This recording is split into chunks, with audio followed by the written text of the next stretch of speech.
سامعین، انسان کو اپنا مقصد کہ جس کے لیے اسے پیدا کیا گیا ہے اسے ڈھونڈنے کا آسان ترین کلیہ یہ ہے کہ وہ اپنے دل میں انسانیت کی خدمت کا جذبہ پیدا کر لے۔ آپ کو آپ کا مقصد مل جائے گا۔ انسان اگر اپنی صلاحیت کو ڈھونڈ لے جو قدرتی طور پر خدا نے اس کے اندر رکھی ہوئی ہے اور وہ اس پر کام کرنا شروع کر دے اور اس کے اس کام کی وجہ سے انسانیت کے چہروں پر مسکراہٹ آ جائے تو یقین کیجئے وہ انسان صحیح سمت میں جا رہا ہے۔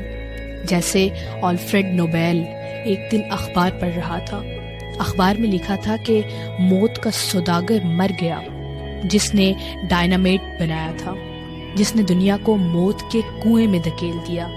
یہ خبر پڑھ کر وہ بہت ہی زیادہ پریشان ہو گیا کیونکہ یہ خبر اس کے اپنے متعلق تھی اور وہ زندہ تھا، لیکن وہ زیادہ پریشان اور غمگین اس وجہ سے ہو گیا کیونکہ اس نے سوچا کہ اس کے مرنے کے بعد اسے موت کے سوداگر کے طور پر یاد رکھا جائے گا۔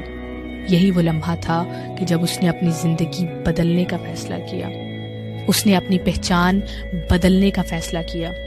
اس نے اپنی تمام دولت اور ذرائع آمدنی غریب لوگوں میں بانٹ دی اور اس نے نوبیل پیس پرائز کی شروعات کی۔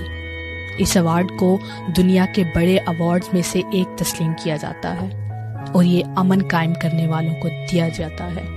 It's not important where you are right now. It's important which direction you are headed.